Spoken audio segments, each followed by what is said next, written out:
చూపించు. హాయ్ అండి, అందరికీ నమస్కారం. వెల్కమ్ టు మై ఛానల్ సువార్త కిచెన్ 150. చూడండి, మనం ఈరోజు గోర్చిక్కుడు కర్రీ చేసుకుందామండి. పల్లీలు వేస్తున్న దానికి కొన్ని పల్లీలు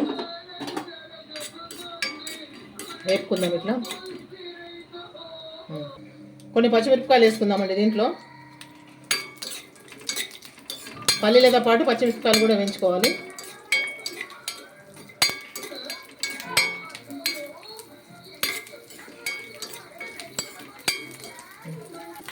నువ్వులు పోసుకుందామండి. కొంచెం వేపుకుందాం నువ్వులు కూడా. ఈ కర్రీ చాలా బాగుంటుందండి. కొన్ని వెల్లుల్లిపాయలు, ఒక 10 వెల్లుల్లిపాయలు. స్టవ్ ఆఫ్ చేస్తున్నాను. ఇవి మిక్సీ జార్లో వేసుకుందామండి, మిక్సీ పట్టుకోవడానికి. చల్లగాని నువ్వులు, పల్లీలు, వెల్లుల్లి, కొంచెం జీలకర్ర వేసుకుందామండి. దయచేసి నా వీడియో చూస్తున్న ప్రతి ఒక్కరు కూడా ప్లీజ్ అండి, దయచేసి లైక్ చేయండి, సబ్స్క్రైబ్ చేసుకోండి. ఇక మిక్సీ పట్టుకుందామండి. ఇవి కడాయి కూడా పెట్టుకోవాలండి, బాగుంటుంది కర్రీకి. నేనైతే ఆయిల్ తక్కువ వేస్తున్నా, ఎక్కువ సరిపోతుంది. ఉల్లిగడ్డలు వేసుకుందామండి. ఇంకా ఆయిల్ పెట్టు కాబట్టి అవ్వండి. ఇక ఆయిల్ వేడిందండి, ఉల్లిపాయలు వేపుకుందాము. ఒక చిన్న ఉల్లిపాయ అండి ఇది, ఉల్లిగడ్డ, చిన్న ఉల్లిగడ్డ.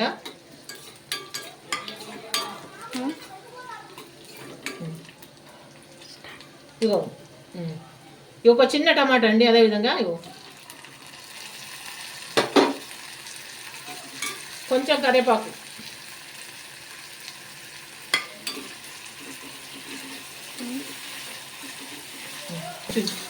టమాటాలు ఈ విధంగా వేగుతున్నాయండి. ఇంకా కొంచెం మెత్తగా కావాలి టమాటా. మనం వెల్లుల్లిపాయలు అవి దాంట్లో వేసినాము మిక్సీలో, కాబట్టి మనం దీంట్లో ఏమి వేయాల్సిన పని లేదు. అల్లం ఎల్లిగడ్డ మెత్తగా కానిద్దాం. ఇంకా కొంచెం పసుపు వేసుకుందామండి.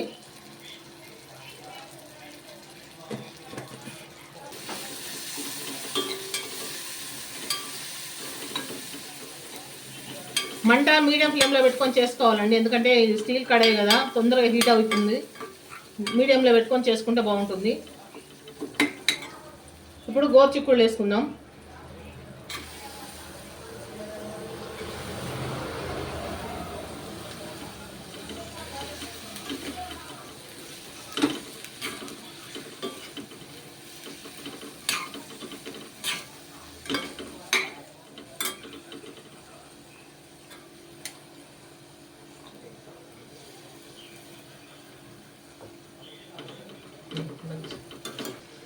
సాల్ట్ వేసుకుందామండి.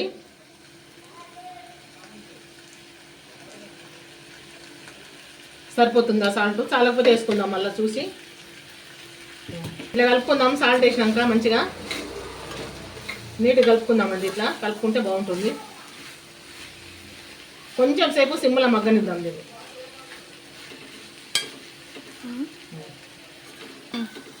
చూడండి, ఇట్లా నూనెలో ఇది బాగా వేగనివ్వాలి. ఇప్పుడు ఇంకా మసాలా వేయలేదు నేను. ఇది మంచిగా వేగాలి నూనెలో. వేగితేనే మనకు రుచిగా ఉంటుంది, తింటుంటే. వేగాలి. కొంచెం సేపు వేపుకుందాము. వేపిన తర్వాత మళ్ళీ మసాలాతోటి కొద్దిసేపు వేద్దాం. మనం మిక్సీ పట్టుకున్న మసాలా వేద్దామండి. ఇగో నువ్వులు, పల్లీలు, వెల్లుల్లి, పచ్చిమిరపకాయలు ఇవన్నీ పట్టుకున్నాం. మనం కారం వేసే పని లేదు దీంట్లో.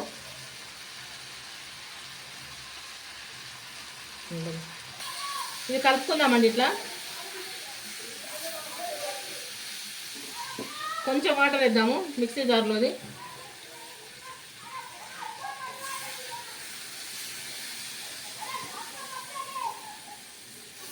మనం పచ్చిమిరపకాయలు వేసినాం కాబట్టి దీంట్లో మనం కారం వేయట్లేదండి,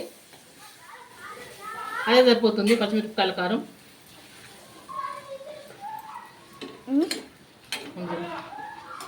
ఇట్లా నీట్గా కలుపుకుందాము.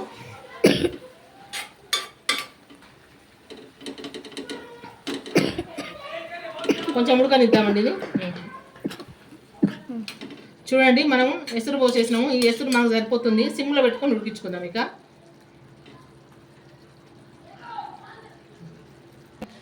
చూద్దామండి మన కర్రీ ఈ స్టేజ్లో ఉన్నది. నాకైతే ఉప్పు కారం సరిపోయిందండి. దీంట్లో పచ్చిమిరపకాయలు వేసినాం కదా, పచ్చిమిరపకాయలు చాలా ఘాటు ఉన్నాయి. సరిపోయింది కారము.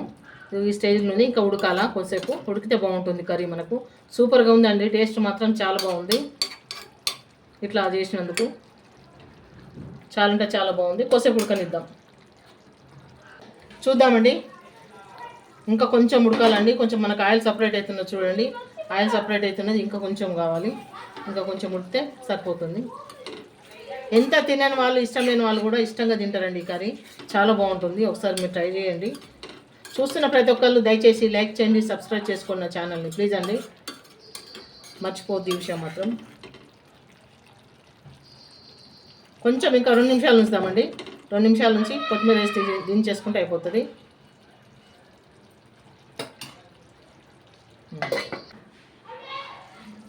చూడండి మనకు ఆయిల్ సపరేట్ అయిపోయింది. కర్రీ అయిపోయినట్టు.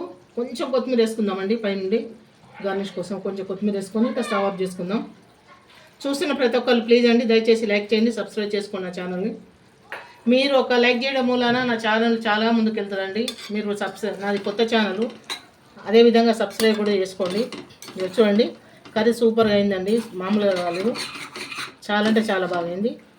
చాలండి. మనకి ఇది కొంచెం అంటు గ్రేవీలాగా ఉన్నది. సరిపోతుంది. ఉడికింది చక్కగా.